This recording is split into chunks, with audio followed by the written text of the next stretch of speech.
Hello friends, welcome to Shakti Krishna vlogs. இன்றைக்கி நம்ம விலாகில் எப்படி வேர்க்கடலை பொடி செய்யலான்றதை பற்றி பார்ப்போம். அதுக்கு தேவையான பொருள் எல்லாத்தையும் நான் ரெடியாக எடுத்து வச்சுருக்கேங்க.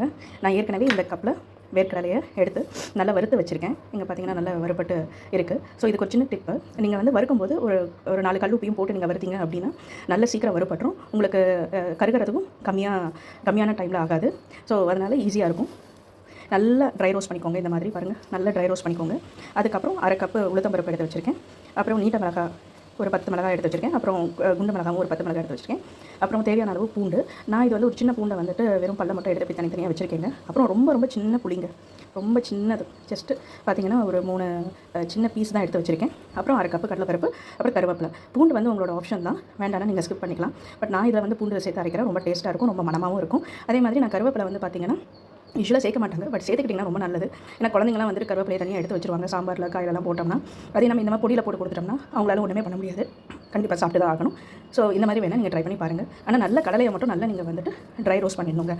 உப்பும் பெருங்காயமும் கடைசியாக வேணுன்ற அளவுக்கு நம்ம மிக்சியில் அடிக்கும்போது போட்டுக்கலாம். வாங்க இப்போ இதை எப்படி செய்கிறதுன்றதை பார்ப்போம். இப்போ ஒரு பொருளாக நம்ம ட்ரை ரோஸ்ட் பண்ணணும். ஏற்கனவே நான் வந்து வேர்க்கடலை ட்ரை ரோஸ்ட் பண்ணி வச்சிருக்கிறதுனால அதை நான் தனியாக வச்சுடுறேன். இப்போ ஃபஸ்ட்டு வந்துட்டு உளுத்தம்பருப்பு, அதுக்கப்புறம் கடலைப்பருப்பு, அதுக்கப்புறம் இந்த சாமான் மிளகாய், இது எல்லாத்தையும் நல்லா ட்ரை ரோஸ்ட் பண்ணிடலாம். கருவேப்பிலையும் வந்துட்டு நீங்கள் சிம்மில் வச்சு ட்ரை ரோஸ்ட் பண்ணுங்கள். அப்போ தான் இந்த பச்சை கலர் மாறாமல் வரும். அண்ட் அப்படியே நல்லா நீங்கள் இப்படி கையை வச்சு அப்படி அமுத்துனீங்க அப்படின்னாலே நல்லா கிறிஸ்பியாக வந்துடும். வாங்க எப்படி செய்யலாம்னு பார்ப்போம். ஃபஸ்ட்டு நம்ம வந்து கடலைப்பருப்பை வந்துட்டு போட்டுட்டு நல்லா ட்ரை ரோஸ்ட் பண்ணிடுவோம். ஸோ உளுந்து பார்த்திங்கன்னா நல்லா ட்ரை ரோஸ்ட் ஆகிடுச்சு. பாருங்கள், கோல்டன் ப்ரௌன் கலரில் வந்துருச்சு. ஸோ இந்த ஸ்டேஜில் இதை வேறு ஒரு தட்டுக்கு மாற்றிடலாம். இதே மாதிரி அடுத்தது நம்ம கடலைப்பருப்பையும் போட்டுக்கலாம். கடலைப்பருப்பையும் போட்டு இதையும் நல்லா ட்ரை ரோஸ்ட் பண்ணுங்கள். எண்ணெய் விடாதீங்க. ஏன்னா நமக்கு வேர்க்கடலை அரைக்கும் போது வேர்க்கடலையும் எண்ணெய் விடும். அதனால் அதுவும் வேர்க்கடலையும் வந்துட்டு நம்ம ரொம்ப நேரம் மிக்சியில் போட்டு அடிக்கக்கூடாது. அதனால் இதையும் வந்துட்டு இந்த பருப்புங்களையும் வந்து பார்த்திங்கன்னா எண்ணெயும் விடாமல் நீங்கள் வந்துட்டு ட்ரை ரோஸ்ட் பண்ணுங்கள். இப்போ கடலைப்பருப்பையும் நல்லா ட்ரை ரோஸ்ட் பண்ணியாச்சு. பாருங்கள், நல்லா கோல்டன் ப்ரௌன் கலரில் வந்துருச்சு. ஸோ இதையும் எடுத்து நம்ம தட்டுக்கு மாற்றிக்கலாம்.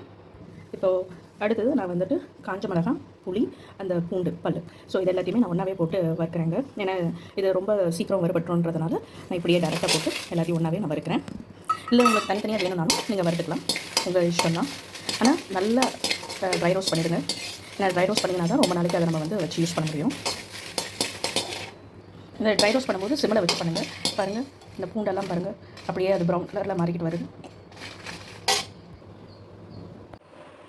இந்த மாதிரி எல்லா ஐட்டம்ஸையும் நம்ம நல்லா ட்ரை ரோஸ்ட் பண்ணி எடுத்து வச்சுருக்கோம். இப்போ கொஞ்சம் நல்லா ஆறுனதுக்கப்புறம் மிக்சியில் போட்டு எடுத்துக்குவோம். நம்ம வந்துட்டு மிளகாய், பூண்டு, கருவேப்பிலை, உப்பு, அப்புறம் இதோட கொஞ்சம் பெருங்காயத்தூளும் நம்ம ஆட் பண்ணிக்குவோம். இதை ஃபஸ்ட்டு நல்லா நம்ம மிக்சியில் போட்டு அரைச்சிக்குவோம். அதுக்கப்புறம் வந்துட்டு நம்ம பருப்பு எல்லாத்தையும் ஆட் பண்ணிட்டு அதை ஒரு தடவை மிக்சியில் போட்டு அரைச்சதுக்கப்புறம் கடைசியாக வந்துட்டு நம்ம வேர்க்கடலையை ஆட் பண்ணிக்குவோம். இப்போ நம்ம நல்லா பருப்பு, ஏற்கனவே அரைச்சி வச்சுருந்த அந்த மிளகாய், புளி இதோட சேர்த்து அரைச்சி வச்சுருக்கோங்க. பாருங்கள், இந்த மாதிரி கோரஸாக இருக்குது. இப்போ இதில் வந்துட்டு நம்ம இந்த வறுத்து வச்சுருக்க வேர்க்கடலையும் ஆட் பண்ணி அரைச்சிடும். ரொம்ப வந்துட்டு அரைக்காதீங்க. நான் முன்னாடி சொன்ன மாதிரி இது வேர்க்கடலை வந்து எண்ணெய் விடும். தோலோடையே அரைச்சா தான் நல்லாயிருக்கும். அதுதான் டேஸ்ட்டும் அதிகமாக இருக்கும். ஸோ ஃபஸ்ட் நான் இதை வந்துட்டு அரைச்சிட்றேன். இங்கே வந்து கொஞ்சம் பெருங்காயத்தூள் ஆட் பண்ணிக்கலாம். நான் கொஞ்சம் பெருங்காயத்தூளையும் ஆட் பண்ணிக்கிட்டேன். இப்போ இதை மிக்சியில் போட்டுடலாம். இந்த அரைச்ச பொடியை நீங்கள் நல்ல ஒரு ஏர்டைட் கண்டெய்னரில் ஸ்டோர் பண்ணி வச்சுக்கோங்க. 2 to 3 வீக்ஸ் நீங்கள் தாராளமாக யூஸ் பண்ணலாம். முடிஞ்ச அளவுக்கு ஃப்ரிட்ஜில் வச்சு கூட யூஸ் பண்ணுங்கள். ஏன்னா அடிக்கடி திறந்து மூடுறதுனால இதனுடைய அந்த மனம் வந்துட்டு குறைய வாய்ப்பு இருக்குது. அதனால் நீங்கள் ஃப்ரிட்ஜில் வச்சு கூட யூஸ் பண்ணலாம். வெளியில் ரூம் டெம்பரேச்சரில் இருக்கிறதா இருந்தாலும் நீங்கள் தாராளமாக 1 வீக் வச்சுக்கலாம். அவ்வளோதாங்க, நம்மளோட சுவையான டேஸ்ட்டான வேர்க்கடலை பொடி ரெடி. இது நான் நல்ல சுடுசாதத்தோடு நெய் விட்டு போட்டு பிசைஞ்சு சாப்பிட்டா ரொம்ப நல்லாயிருக்கும்.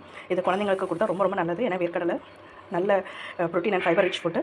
ஸோ இந்த மாதிரி கொடுத்தோம்னா குழந்தைங்களும் அழகாக சாப்பிட்ருவாங்க. நீங்களும் செஞ்சு எப்படி இருந்ததுன்னு எனக்கு கமெண்ட்ஸில் சொல்லுங்கள். இந்த வீடியோ உங்களுக்கு பிடிச்சிருக்குன்னு நினைக்கிறேன். இந்த வீடியோ உங்களுக்கு பிடிச்சிருந்ததுன்னா ஷேர் பண்ணுங்கள், லைக் பண்ணுங்கள், கமெண்ட் பண்ணுங்கள். நம்ம சேனலை இன்னும் சப்ஸ்கிரைப் பண்ணலைன்னா சப்ஸ்கிரைப் பண்ணுங்கள். தேங்க்ஸ் ஃபார் வாட்சிங்.